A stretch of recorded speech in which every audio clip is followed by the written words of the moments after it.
There we go. I think we're in. I'm still new to this StreamYards thing. Hey, everybody. Welcome back to another Star Wars Fanatic. I think I got you in here, Brandon. Looks like I do. Huh. Awesome. I think I think you can click on the bottom on my little screen, and I think You're already in now. No, all right. All right, everybody. This is a special one. Hey, Knut and Jason, thank you guys for joining. I got Brandon from Clan Brandolorian over here. He's going to be jumping in. We're going to talk about things we like, things we don't like, things we're looking forward to, and so on. Go ahead and introduce yourself, Brandon. Let them know where to find you. And I got a link in the description. If you guys haven't subscribed to him, go ahead and do that. Awesome. Yeah. My name's Brandon. I'm part of Clan Brandolorian. That's a channel I have been running pretty steadily now for around 9 months. I did upload a couple videos about a year ago now this month, but started taking it more seriously and getting it going. And I'm liking Star Wars, this time of the year. So just doing a lot of reviews now, a lot of lore theory videos. I do have a insane collection of Star Wars Funko Pops and Legos. So I like to, show off the little addiction, might as well. I'm putting all my money into it. So I might as well show them off from time to time. So, but yeah, you can find me on Instagram, TikTok, and mainly YouTube, all at Clan Brandolorian. Yeah. Awesome. And Knut, I shaved it off and I look like Caillou now. Thanks for noticing. Yeah, thanks, Brandon. What got you into Star Wars originally? Man, I think I definitely have to shout out my dad. He's a huge astronomical geek. He loves anything about our real galaxy and what we got outside of Earth. So I've always kind of fallen into the, I love Jupiter and Saturn because they're the biggest planets in our solar system. And, just loving all that as a kid. And my dad basically saying, look, here's this show and movie series of a thing called Star Wars. And I've fallen in love ever since. First movie I actually went to in a movie theater at 2 years old was the Phantom Menace. I do not remember it, of course. But I do remember about bits and pieces of Attack of the Clones. So I've always been at the prequel movies in theaters and just getting all the toys for Christmas, all the little t-shirts and stuff. I can, remember that clear as day. But as soon as Revenge of the Sith came out, I was 8. So I really started the obsession with Star Wars around that time because I loved Hayden Christensen as Anakin, Ewan McGregor, and obviously Mace Windu is a huge actor in my childhood. So, movies from like Jackie Brown, Pulp Fiction, and, I loved him in those movies. So getting to see him in Star Wars and playing that part well, it seemed very at home for me. So it was nothing new. So, but yeah, that's kind of like where it all started. It was basically my dad and seeing actors from other movies in this crazy universe far away. Hell yeah. Yeah, I was about 4.5 years old when my mom took me to see A New Hope in 77 on opening day. And ever since then, she and I have seen every Star Wars movie on opening day. That's awesome. Yeah, so hope we can continue that tradition. I tried it with my kids, and one of them's like, yeah, cool. Yeah, he does it. And then the rest of them are like, I don't care. I'll go. And then they sit there on their phones the whole time. And y'all just don't get it. I'm not into Star Wars, man. Like, come on. So what do you like most in Star Wars right now? Right now, definitely loving this Mandalorian wave. I think it's really cool that we're keeping it in the Star Wars universe, of course, especially during like the Skywalker timeline. But I think it's a good approach coming after Return of the Jedi, especially the original trilogy being the first ever Star Wars that we get to see and experience from George Lucas. I think it's a really good approach of keeping it in that same timeline of the universe.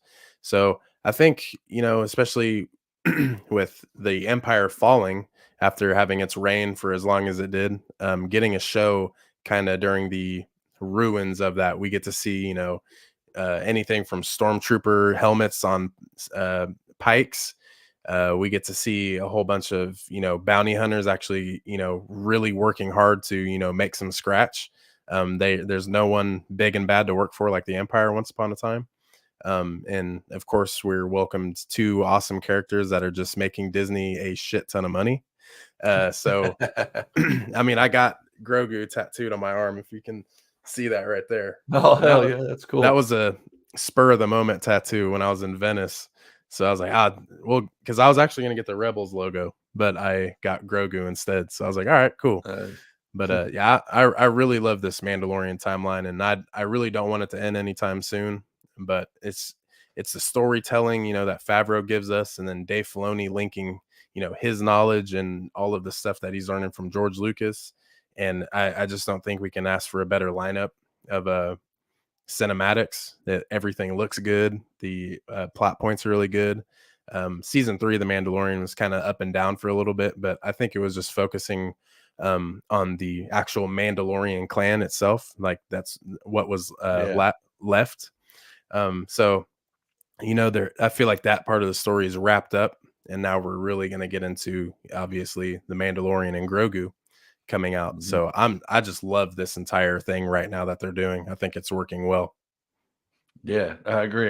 The Mandalorians have been my favorite culture in Star Wars ever since the old EU was out, and they started having the old Boba Fett books, the Jango Fett comic books and stuff. Open seasons. I rewrote open seasons for a fan fiction one time, like 16 episodes, a half hour each, and Wow. yeah, that took a lot of work, but but yeah, I've loved the Mandalorians ever since. And now that they're making an entire series about Mandalorians, hell yeah! I mean, it's about time we bring them into live action, not Yeah. just some Clone Wars animated stuff. That was awesome too, but we needed it live action really bad. Uh, that way, it solidifies it in the Star Wars mythos, and not just the diehard fans are seeing it. Now everybody gets to see it. And then, like you, season 3, I thought that season 3 was great. Uh, the other 2 seasons were pulling the pieces together, and then season 3 just slammed them together and said, "This is Mandalore. This is what's happening, um, and we're gonna fight for it back." And then Din Djarin and Grogu can go off on their own after that's taken care of and do their side things again. And that's what's going to happen later on.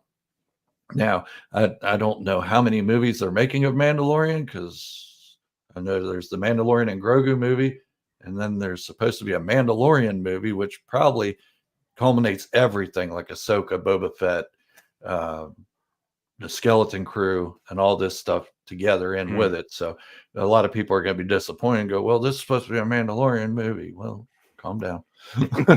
It's all of Star Wars. Star Wars is all connected everywhere. Right. Uh, so, what are you looking forward to?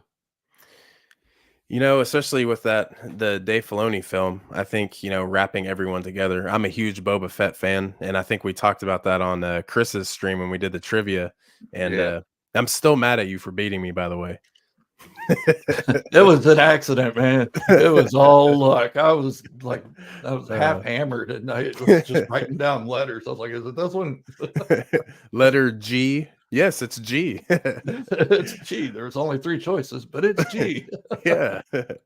Yeah. I'm really hoping in that film we get Boba Fett, like I said. I think he may be the one who might have to show his old school ways of getting back to that, grimy and grungy looking mysterious bounty hunter that we're all used to. I know he's kind of lighter on his entire portrayal in the Book of Boba Fett. I still enjoyed it. I believe that sometimes when you're not in that kind of realm anymore of bounty hunting and going after people, you just kind of chill out. I think that comes with getting older and growing, but maybe we can see him go back to those ways. I love Fennec Shand. I think she'd be a really good, you know, um, kind of the centerpiece. She's also a master assassin. That's her title. So I think she's going to be able to kind of get some of those characters off, maybe if they're linking up against Thrawn. Of course, Ahsoka has to play in, Ezra, Hera, and the entire skeleton crew that we don't even know about yet. They're all going to have to play a major part in this going against Thrawn, which I feel like that's what it's going for. I don't think there's going Yeah. to be any other big bad except for Thrawn. Maybe he's You know, I want actually. I think there's going to be a bigger one. You think so? Have you read the Thrawn novels? I have not. I have not. Oh, you should do that. There's a group called the Grisk. They're the whole reason Thrawn joined the Empire, because they were threatening the whole Chiss ascendancy where he's from, Okay. and like taking over their planets and killing their people and getting them against each other and stuff. So he joined the Empire to get Palpatine's help in fighting against them. And so everything evil he's done throughout the Empire is for one goal: to get the Empire clear of this rebellion and get them out to the unknown regions, to get them fighting these Grisk to run them off. So okay. he defeated them once, but they didn't die out. He just killed the leader, and then the rest of them retreated to a planet, and now they're still out there. So yeah, it's going to be interesting. I think we're going to see a whole other side of Thrawn that we haven't seen yet. That's my take on it. But I think Fennec Shand definitely needs some orange and black Mandalorian armor. That'd be so tight. Yep. Bring her into the fold. Yeah, I mean, she's you know, been around for a long time, and we get to see her, you know, a younger version of her in the Bad Batch, and we get to see her again, you know, coming up. So I'm really excited for that. I love these bounty hunter characters, you know, like you're a huge Mandalorian fan, so knowing, you know, Din Djarin's background, Boba Fett's background, I mean, there's a lot of Mandalorians that aren't just you know, for the culture. They also want to go out and make some scratch too, and they're good warriors. So I mean, Fennec, man, I love the black and orange, like you're saying. So given her, it'd be kind of like the have you seen the San Francisco Giants Mandalorian Funko? Yeah. So like pretty that, awesome. like It'd that be would a lot be like tight. that. Yep. That'd And be really Mario, tight. I am drinking bourbon. That is my drink of choice most times. Sometimes it's rye whiskey. Now it's bourbon. It's a little bourbon on a nice Saturday. Yeah, I'm also looking forward to the Acolyte. Just Yes. something different outside of the Skywalker saga. And not that I'm tired of it or anything. I just think the galaxy's so big and has such a huge timeline that it needs more expansion on it, more than just novels or comic books, because everybody's not reading the novels. They don't care. Casual fans don't care about the novels, and that's understandable. But you bring it into live action, and then they're going to start caring about it. They're going to be like, oh, I want to know more about this timeline, 250 years before Phantom Menace. I know it all leads to the Skywalkers, but just give us a little something outside of it, before and after. Yeah, I mean, and I think it was set at 100 years before Phantom Menace, but I think they're shrinking it down to 50 years. Really? I've seen that The on Acolyte? Reddit. Yeah, I don't know if it's 100% true, but I've been seeing a lot of things saying that it's not at that 100-year mark. They're scrunched it down to 50. So my thoughts are maybe a young Palpatine seeing a little something. Maybe Plagueis? Yeah. We got That to would be see. interesting.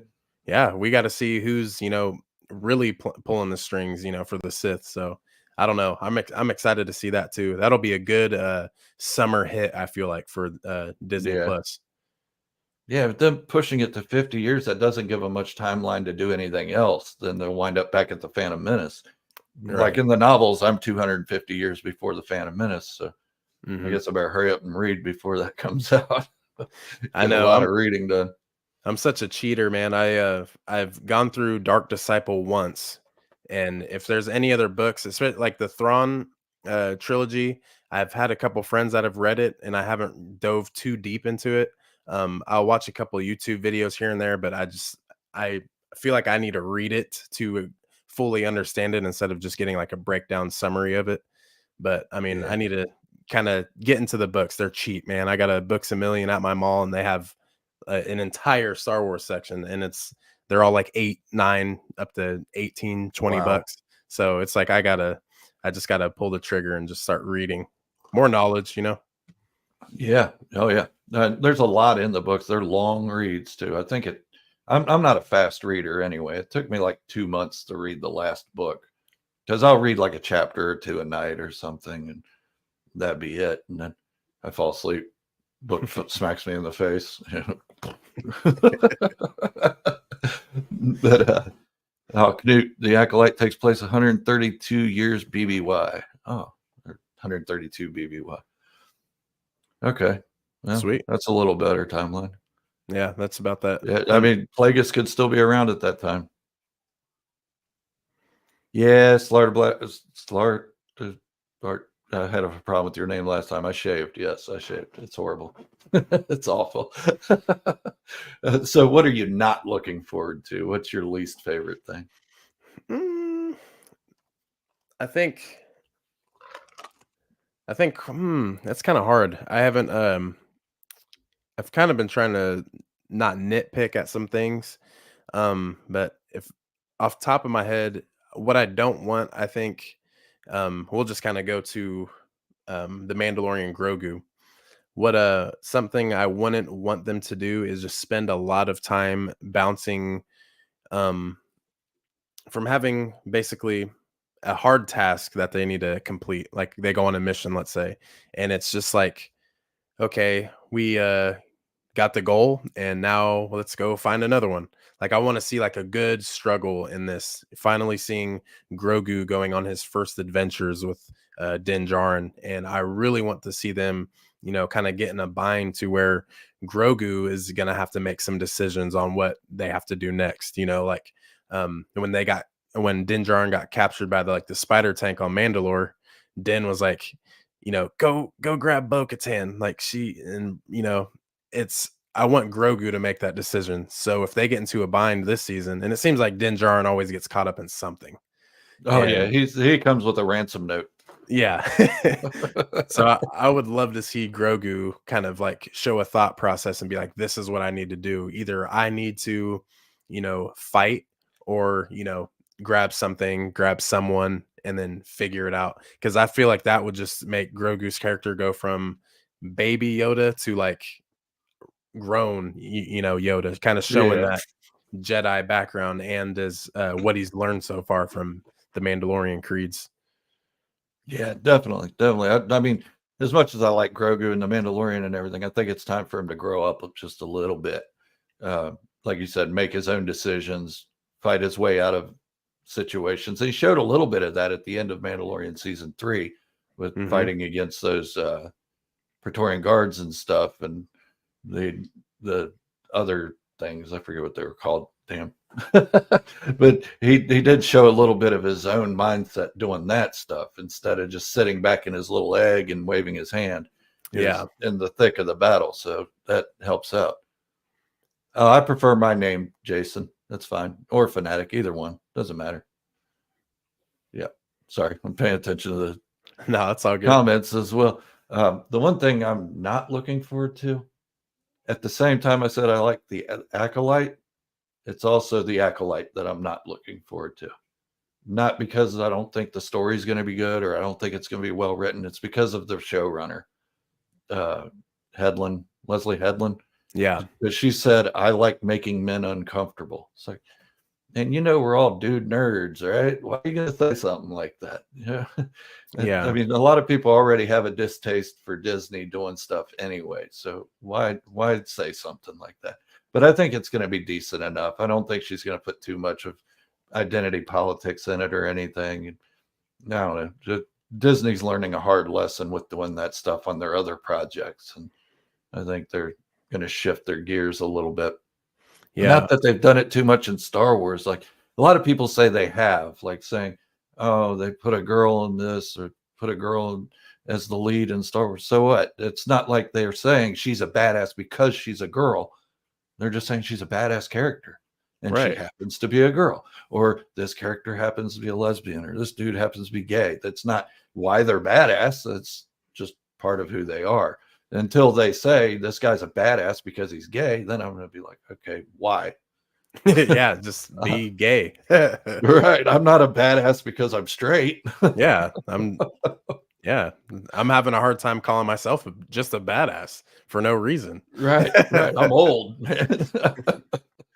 Yeah. I Oh, don't. please don't hurt me.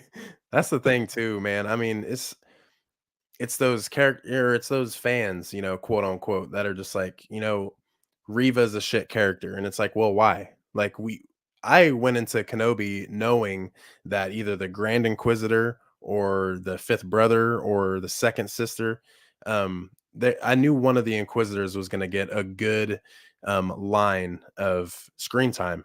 I just didn't know it would be Riva, and not because before that you're like, who's this? Like, who's this character Right. in the trailers? And comes to find out she's the third sister. So you're like, oh wow, there's a third sister out there, and no one knew about her. And it's Right. like, I mean, Moses Ingram is a phenomenal actress, and Hmm. her interviews, she's just very intelligent. She's not wasting any time answering dumb questions. She's just like, I'm here because I care. And I think she did a killer job for not even watching Star Wars before. One of her Yeah. interviews, Thank you. yeah, and it's like these people are getting paid to play a character in a show, and a show that we're supposed to like. And that's my thing, is you don't have to like anything at all. Like, if you don't like pizza, then don't eat pizza, you know? Right. But Don't talk about it for 3 years about how much you hate pizza. yeah, like, I'm not gonna be like, yeah, man, I've been eating chicken for a long time, but I just really hate pizza. Like, I don't care that you hate pizza. Like, we're talking about chicken.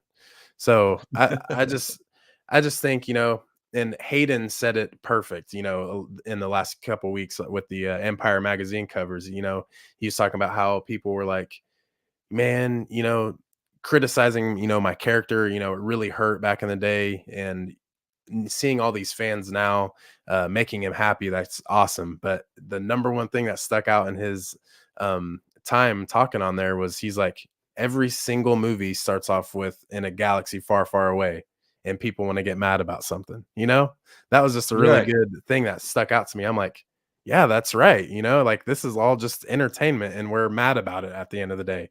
you know Right. Right. like, And then at the same time, if you hate pizza, are you going to keep eating pizza and then talk about how much you hate it? yeah, like, what's No, you're going just on? gonna leave that shit alone. You're gonna throw it aside and say, "Hey, hand me a hamburger."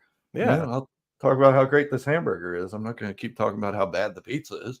It- yeah, Just let it go. I don't want anybody to change their opinions or anything, but I want them to be a little civil to people. Don't be yeah, an asshole. Don't call people shills and stuff because they don't agree with your opinion, and don't threaten them and bully actors out of their job or writers or anything. That's just ridiculous. That's not how we're supposed to be modern people, and we're still acting like 4,000 years ago. yeah, It's it's ridiculous. Like yeah, the sequels, I like the sequels. Everybody on my channel that hangs around knows I like the sequels, and it isn't because it's Star Wars. It's because they're good stories. I thought Luke Skywalker was handled well. He made him relatable to me. Like, okay, I failed in the past. Even as good as I think I am at a job or anything like that, I've still failed, and I've failed miserably. And now I can relate to this guy who everybody sees as a superhero legend and everything. And he failed. And he took it upon himself to get himself out of there, and just took himself out of the situation because he took it so hard on himself. Thank you for making Luke relatable to me. Before that, he was not relatable to me at all. He was just a whiny kid before yeah. that. Now he's been something good. hmm That's And a yeah, I was talking about that on my channel too, which is like a good point you throw, because I enjoy the sequels too. I mean, it's some of the best choreography that we see in all of Star Wars with this technology that they have now, the blue screen. mhm. Like, it's insane. Like, they're actually living in that world. But it's what I think is weird is, it's like, okay, well, like, let's look at Luke's beginning, like you said, a whiny kid, doesn't know much. All of a sudden, he's the best X-Wing pilot in the galaxy, and he's never flown one before. What? Right. Never been off planet. Yeah, and it's like, He's flown in gravity. He's never flown in space. It's totally yeah, different, I would imagine. right. And it's I loved how he was portrayed in the sequels, because it's kind of like a callback to how Obi-Wan was. Obi-Wan failed, puts all the blame on himself. What's he become? A hermit. Now, Luke goes to where the old Jedi artifacts were on Ahch-To and becomes a hermit. He failed, but he Obi-Wan failed his um apprentice that he had to, obviously got thrown onto him, and he did his best, but it didn't work. As Luke has his blood, his nephew, his sister, and his best friend's child. imagine failing that. Imagine failing your nephew in real life when you promise, your Right. sister and your best friend that, I got him, don't worry.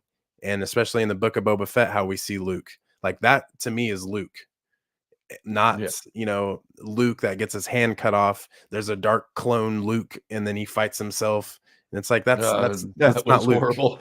That's not Luke. Right. And like I see Right. people on TikTok like, where's this? Like this is what George Lucas wanted for the sequels. And it's like, no, he didn't. Like, did he No. tell you something that I don't know? Like, I mean, I don't know everything, but I know that much. But it's like that, it's the Force Awakens. It's a callback to, A New Hope. It's a new beginning. It's like A New Hope And 2.0. the Phantom Menace. They're Yeah, all yes. 3 set on the same type of trope. A stranded kid in a desert, force powers, Yeah. learns how to fly quickly, destroys stuff, beats people. Yep. All 3 trilogies started off that way, so it didn't hurt anything starting the Force Awakens off that way because it had been done twice before, not just once, twice. George Lucas did it himself 2 times. And then J.J. Abrams does it, and everybody's like, Disney sucks. They have no original ideas. Yeah, it's like, okay. But yeah, I And by the mean, way, Disney doesn't write the stuff. They just give them money. yeah, literally, they're like, here, this is you host and we'll provide. That's Right. literally all that's going on. It's just, it blows my mind. And that's fine. You don't have to like Luke, but I'll stand on my opinion and say, it makes me understand the story a lot better knowing Luke was the way he was. I like it. It's good stuff. Yeah, yeah. And then adding him into the book of Boba Fett the way they did, and the Mandalorian season 2, it showed that he did fall from a huge grace, that he was a better badass in the Mandalorian than he was in Return of the Jedi. Hmm. And Luke always had a dark side about him. He always did. He force choked a Gamorrean guard at Jabba's palace. He's always had that dark side, and it kind of took him over a little bit with his nephew, and then he snapped out of it. What people don't understand is there were 3 points of view for that same incident, and all 3 were slightly different. Like one was Ben's point of view, and it showed Luke as evil with his lightsaber up, ready to kill him. And then another one was Luke's point of view, where he was all good and everything, and he wasn't really going to do it. He just had that fleeting moment. And then there was the third point of view that just showed that it could have happened, but it didn't. Right. And it was somewhere in the middle of the other 2 stories. And I thought that was executed rather well. And a lot of people don't forget that. They only remember Ben's scene of Luke being angry, holding the lightsaber up, ready to slash him. Yeah. And, That's and a lot of Star Wars, it's all point of view, like you're saying. That's a really good thing to kind of throw out there for from what you see. yeah, yeah. And I don't know. People can like what they like and hate what they hate. That's fine. It's just, I don't know. Don't hate on people that have a different opinion. It's Yeah. not cool. Yeah. Not And at to all. be Palpatine coming back in The Rise of Skywalker made so much sense to me because he'd been the villain in 2 previous trilogies. And if this is a Skywalker saga trilogy, he needs to be that villain again. Now, I don't like the way they shoved him out there in the opening crawl. Give it a little mystery or something before Yes. showing him. Don't put his name in the opening crawl. Just say a mysterious darkness is out there. Then show Ben or Kylo going to seek him out. That would Yeah. have made more sense. Yes. Yeah, Yeah. that was something I remember right before The Rise of Skywalker. I read the spoiler the night before because I was able to see it on the second day, and someone was like, "Yeah, Palpatine's back." I was like, "What?" I was like, "No way!" And then the first scene, I'm like, "No way, dude! Like this is crazy." And plus, like Palpatine is, arguably the entire reason why him coming back is possible. He was so obsessed with immortality, so obsessed with cloning. You play the games and you see, Operation Cinder, and then now we're Mhm. seeing Project Necromancer. It's like Yeah. these things that are happening aren't to fix the sequels. There's no fixing them. They are what they are. Right. It's It's just bridging a gap. Exactly. It's like, guys, it's movies, like it happens in a lot of movies, Uh the Planet of the Apes movies, there's bridging in those movies, there's Yep. it's it's what happens in movies. It doesn't need to Yeah. be blown out of proportion. I mean, Right. but It's not fixing anything. It's just adding to it, just like the Clone Wars did for the prequels. A lot of people hated the prequels before the Clone Wars came out. Then the Clone Wars come out and tell a bigger story, and then everybody's like, "Oh, the prequels are great." Well, just a minute ago, you hated them. They're still the same movies they were before. Nobody changed anything in them. They're the same thing. They told the same story they're telling now. Just you have more content now to enjoy it a little bit longer. So that's what they're doing with this, and I'm glad for it. yeah, Why leave them stranded out there on their own without any side stories or build up or anything? Just do it. yeah, makes it more significant. Yep, absolutely. So, how do you like the Bad Batch so far? Hmm. I think they are 4 for 4 so far. I think each episode is 10 out of 10 in my opinion. Yep, and I think this is the first series I can say that on because although I like the other series, there's still an episode or two that I'm just like, they could have done something different, but not my story to tell. Whatever. Yeah. And this one, all 4 episodes have been great. Like Yes. I've been on the edge of my seat, sitting here at my computer, like, man, and the visuals are just amazing. The music's amazing. Everything's just ties in really good. Yeah. I'm liking so far how it's not we're not really going in a crazy fast projection so far. I feel like in the next couple episodes we're really going to see like the pace just take off. It's like when you throw something on a treadmill and it just flies off. Like that's Yeah, what's going to happen in these next couple episodes, I feel like, cuz we still have, what do we got? 11 episodes left this yeah. season. So we still got Asajj Ventress to see, still got maybe Cody to see, Rex and Echo, whatever they're doing. Hopefully, Boba Fett. Man, Boba Fett, it just makes so much sense. And also my sleeper character is Quinlan Voss. I would love to see him. It would just make Yes, so much sense. I'm really you ready read for Dark that. Disciples, so if Ventress is there, Quinlan's got to be close Has behind. to. Has to. But yeah, I'm loving this so far, and I feel like even next week, I can't remember the title of the next episode, but I felt like it had something. I think it's called The Return, maybe. I don't I know, don't know. I haven't checked the titles or anything because I don't want to be. and I I don't want don't. to assume anything from them because I've been wrong a lot of times on Oh that. yeah, I'm wrong every single time. I think the only thing I called was a Lego set last year, the or 2 years ago, the Inquisitor Scythe, the Inquisitor ship from Kenobi. I was like, dude, they're Yeah. making whatever ship that they had from the trailers, and sure enough, they made it. That's the only thing I've ever been able to get right. Can't get a movie Really? right or a TV show right, but I'll get a Lego right. I've got a few things right. I'm about 50-50 on my predictions, and I try to stay away from them unless it's something that's really hitting me hard in the face, like, "Come on, you gotta say it." Just And say I'll it. say it, and then if I'm right, I give myself a little pat on the back, and if I'm wrong, then I hear it. I hear it from the comments. "You're wrong. You're so horrible. You suck." And all this. I'm like, "Hey, I'm a guy. I'm not working for Lucasfilm. I don't Yeah. know anything. I'm just putting pieces together here." Uh, yeah, I had Boba Fett becoming the Mandalore at one time, and yeah, we see how that turned out. Yeah, oh yeah, that would have been so cool. Maybe him Yeah. talking about how his ancestors rode the great mythosaur and maybe he, rode it. That would be, man. Yeah, but in season 2 of The Mandalorian, when the armor is talking to Din Djarin, and she said the mythosaur will rise, just then she opens her tool cabinet, and on it is the exact replica of Boba Fett's mythosaur. You know how all of them look a little bit different? Oh, It was the exact replica, and I was like, she's talking about Boba.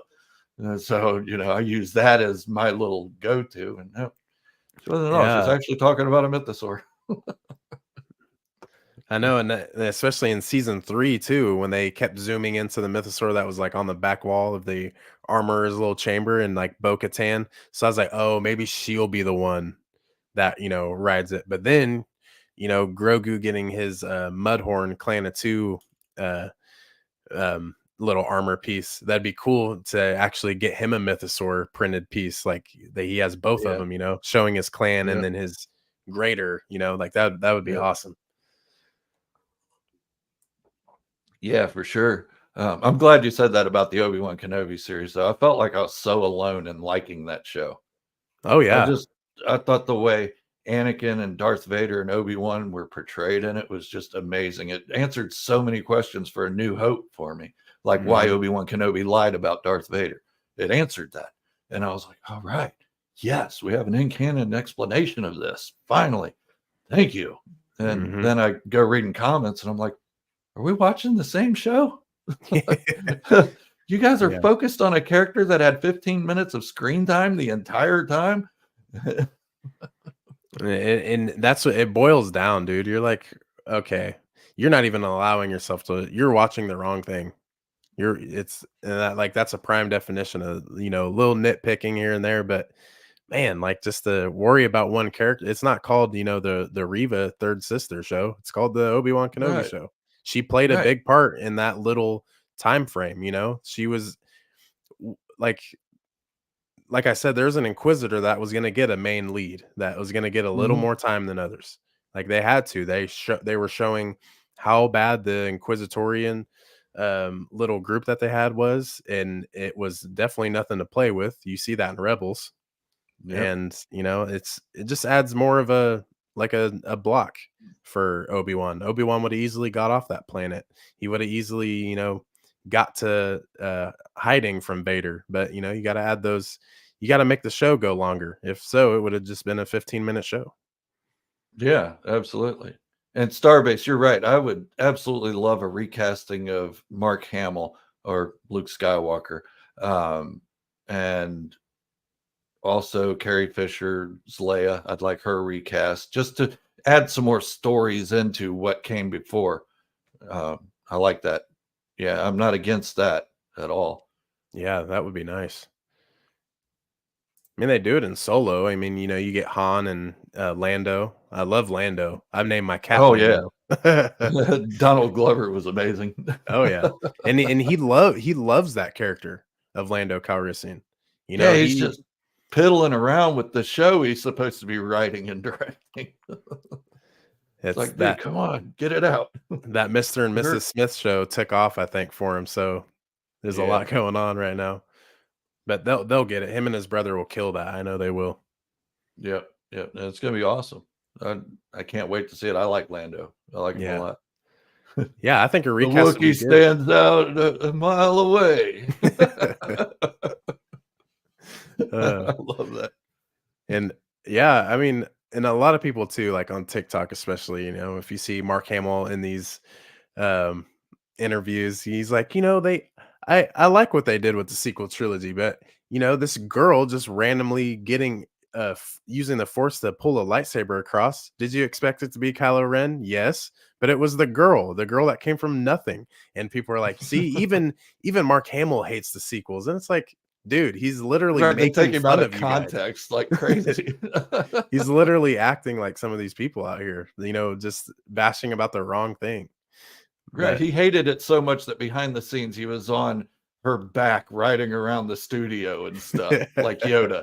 Yeah, he hated it, he really hated it. He did say he had some disagreements with how Luke was portrayed, but then after he saw it, he said, "Yes, this makes sense."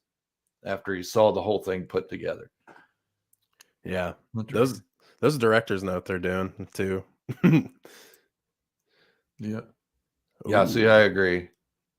Hunter and Wrecker played by Tamir Morrison. If we'd get Tamir Morrison in more stuff, man. then I'm all on. I need that. The dude's awesome. I know So everybody awesome. likes Jason Wingreen's voice better as Boba Fett, but Tamir Morrison has been a fan ever since he played Django, and he's just wanted nothing else but to be in a Star Wars since then. So Yeah, yeah, let's keep that guy in the loop. absolutely. Yeah, and with him waiting for a call for Mando season 3, I think they have bigger I think they have bigger roles for him later. So I know, especially in that Filoni film we're talking about, Boba has to be a big premise. And Has to. who says he's not in the Bad Batch this season? Like we just mentioned, Right. maybe he's the voice. Yep. That'd be great. Yep. Oh man. And like you, Boba's my favorite character. Has been since what? He was in the holiday special in 1978. And especially in 80 when Empire Strikes Back came out, I was like, I like this guy. I don't know why, but I like this guy. He's different. He's so much cooler than stormtroopers. Look at him. He didn't really do much. He just stood around looking menacing. And like how cool is that? Guy. Yeah. I mean, you were afraid of him just looking at him. Like he just stood there holding his rifle, and you're like, I fear that guy.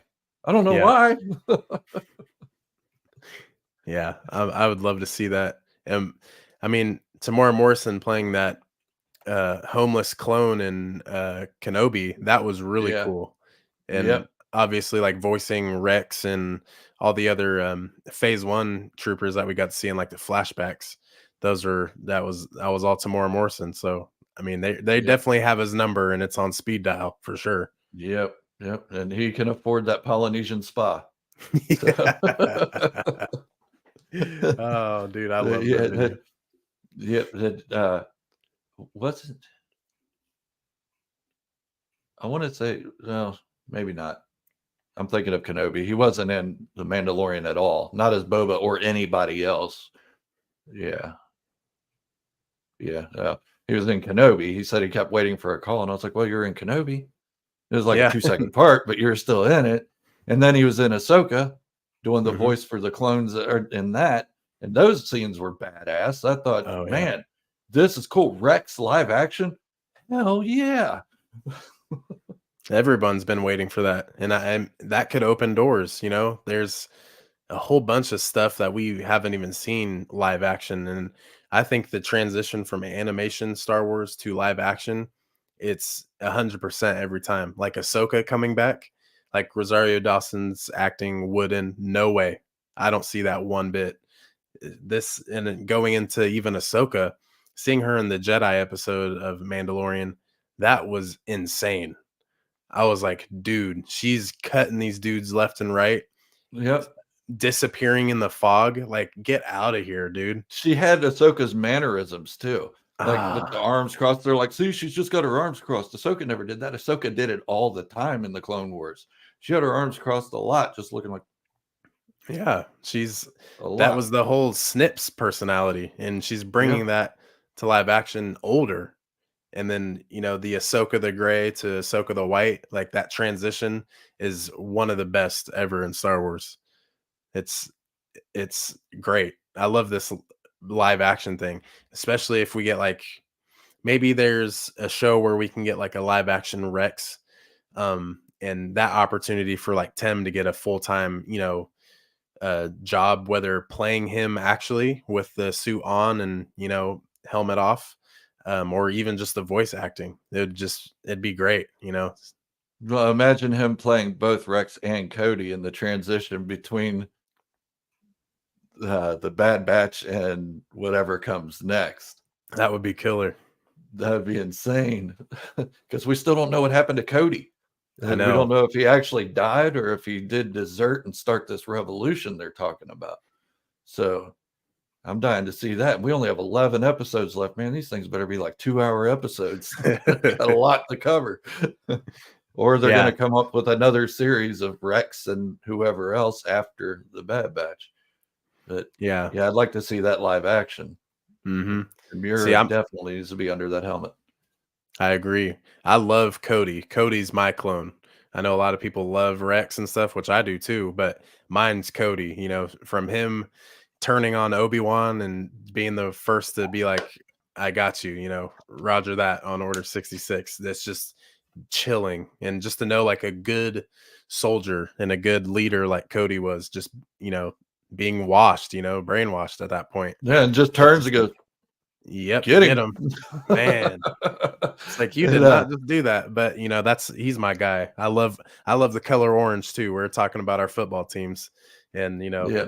Bronco orange, anything orange, I love it. So I mean, Cody's number one for me. I got his helmet back there creeping over the top. Yeah, you do. So And Rex's though. yep. But Yeah, I liked Cody, but Rex was my favorite at the time until I saw him turn in the Bad Batch, where he started questioning what he did during Order 66.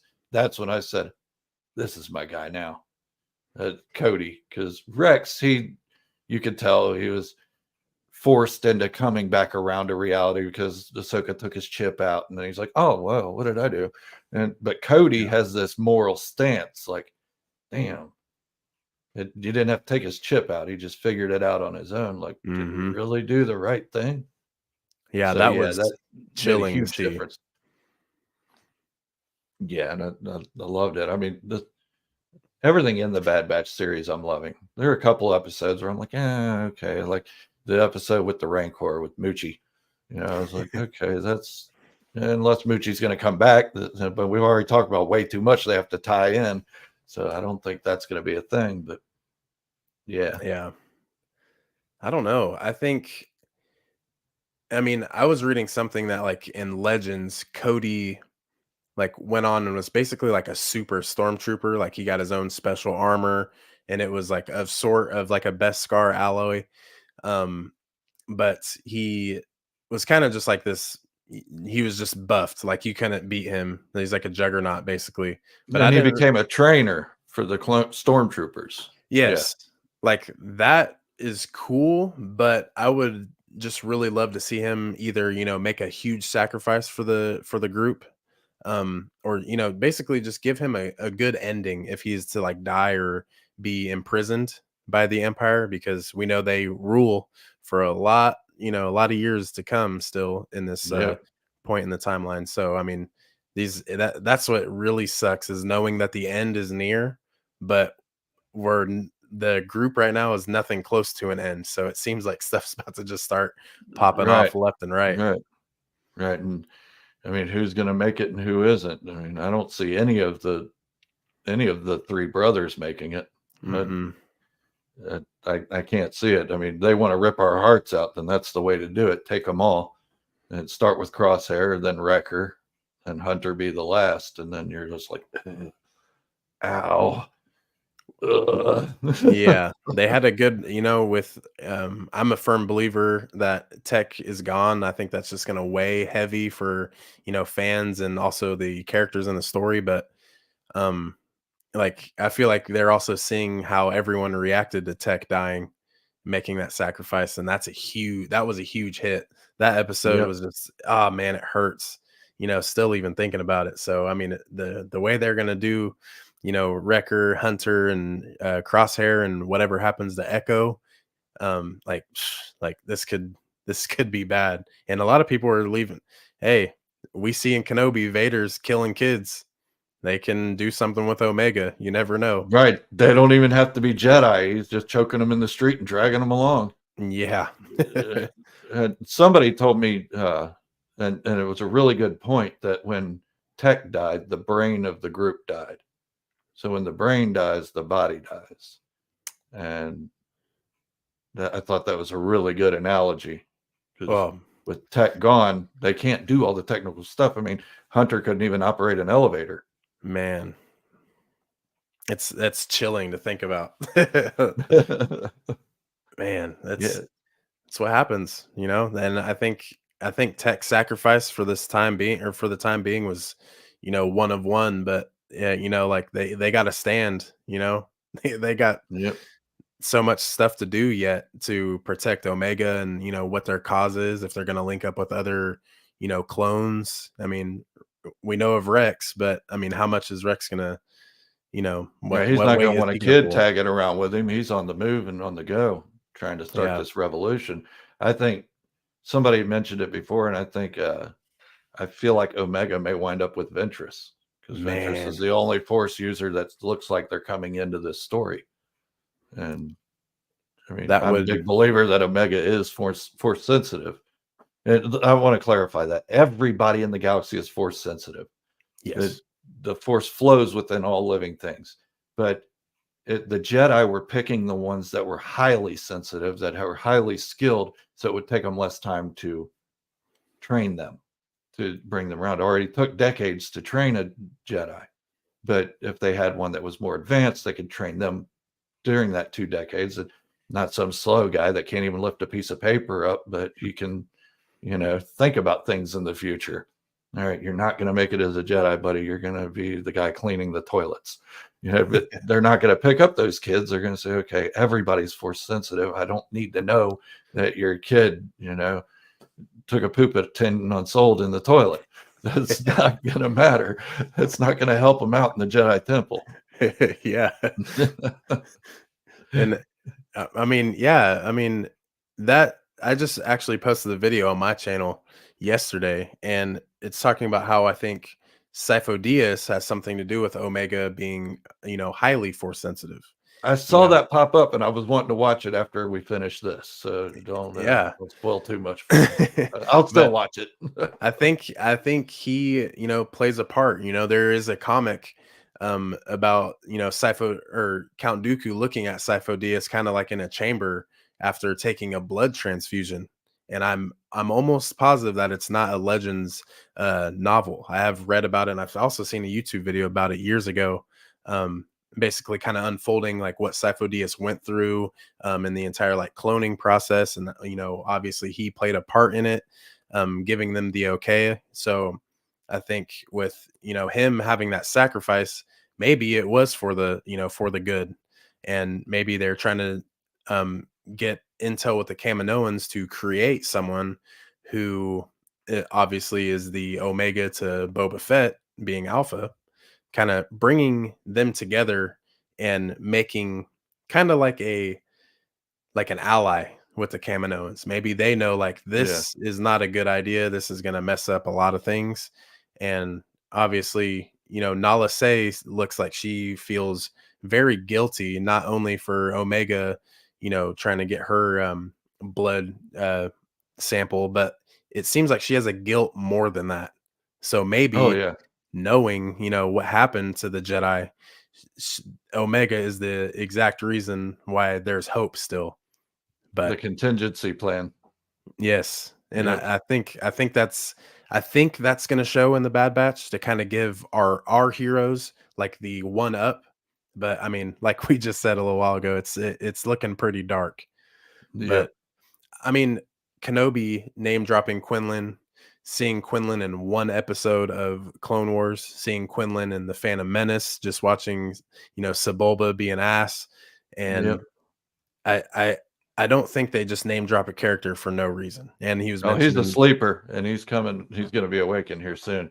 And then the Dark Disciple novel really focusing on him. Yeah, it's going to be something. I think Quinlan and Asajj are going to take Omega and create the path that we see in Kenobi.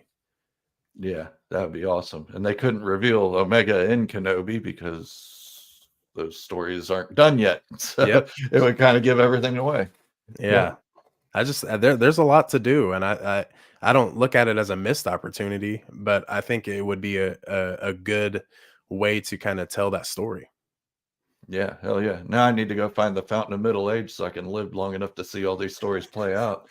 Dude, I know. I had that thought like a month or two ago, like, what if they just like make this crazy like Quinlan Vos like trilogy, and I'm like 170 years old? Like, right. That won't work. Just sitting up there in the universe going, now, really? Yeah, like, come on. When we start seeing Dave Filoni take on a protege like George Lucas did with him, then we really start to have to worry. Like, oh God, he's got a 19-year-old. No, we're never going to get through this. Somebody write it on my tombstone after it's all done so I know what happened. But yeah, so any final thoughts? We'll go ahead and cut this out so you can get back to your family and we get up and eat dinner. Yeah, we drink more. get a couple more bevs for the rest of the night. Yeah. I think everything, I think we're going on a good look. I think this was a good conversation too. like I said earlier, we were on Chris's podcast and we did the trivia. That was a really good time, and I, thank Chris for linking us up. We got definitely some future stuff to talk about in Star Wars, and really good talks. You're a cool guy, and I think this is, it's Star Wars, man. This is what happens when you're a fan. It brings people together, and Yeah, we just get to talk nerdy stuff that you can't just go out and just talk about on the regular. I do. But I yeah, I was gonna do. say I do. That's But, that's what I I get made fun of a lot when I do, but I do it.